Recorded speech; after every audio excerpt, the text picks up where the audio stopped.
Now that it's open, talk to me a little bit about the recreational opportunities available at the South Slope recreational area. Well, at South Slope, you'll have access to some great fishing. You have the ability to backcountry hike and bike. And it's just beautiful scenery in an area that has not been open to the public for over 100 years. Now, registrations will be limited to 16 vehicles per day. Can you talk a little about that? I sure can. We actually have a limited parking area up there, so we are asking everyone to go online and register. We do have 16 spaces available for the vehicles and such. You do have the ability to bike in, but it's a very long, long way. But encourage folks to go through our permitting process and get a chance to get up there for these couple of weekends this season, and look forward to a great big grand opening next season.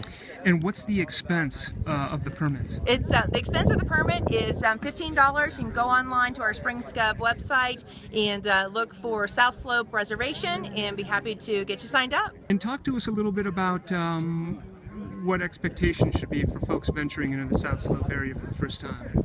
The South Slope is an absolutely extraordinary, beautiful place, but it also has some sensitive wildlife and fisheries resources. And so what we're hoping is that, and expecting our citizens to follow the rules, stay on the trails, and follow all of the fishing and trail regulations that have been established. They were established specifically to protect bighorn sheep as well as the sensitive and fragile habitats on the South Slope. And are you satisfied that if people follow those rules, the resources will be protected? Absolutely. We have worked closely with Colorado Springs Utilities and the other partners to establish rules that would protect the resources up there. And so if folks follow the rules, we think that we have an excellent opportunity for people to explore the South Slope and also protect the sensitive resources up there. It is one of the most beautiful places in the Pikes Peak region, and it's a gorgeous, gorgeous area. Talk to us about what kind of fishing opportunities are available in the newly open South Slope recreational area. Okay. Eventually, the plan is to open 3 reservoirs for fishing. So that would be McReynolds, Mason Reservoir, and also Lake Moraine.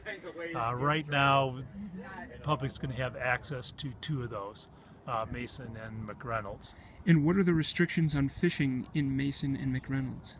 So the fishing regulations for McReynolds will be fishing by flies and artificial lures only, and it'll be entirely catch and release. So any fish caught has to be returned to the water immediately. On Mason Reservoir, it's slightly different. We're still anglers are still required to fish with flies and artificial lures only, but they can keep one fish below 16 inches. So all fish above 16 inches have to be returned to the water.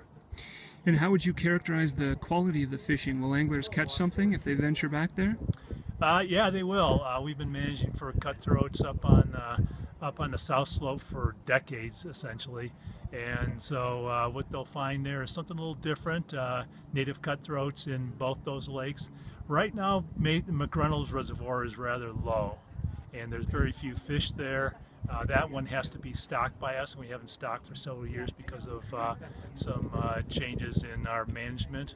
But at Mason Reservoir, those fish are entirely self-supportive.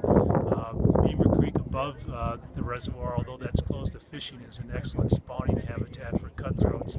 And so those fish have been reproducing in there. So there's plenty of fish in Mason of all sizes, from very small to large cutthroat trout. Any plans to restock or replenish McReynolds? We will. We'll be tracking water levels, and when we feel we have some good, adequate water levels, probably by next spring, we'll be able to introduce some fish there.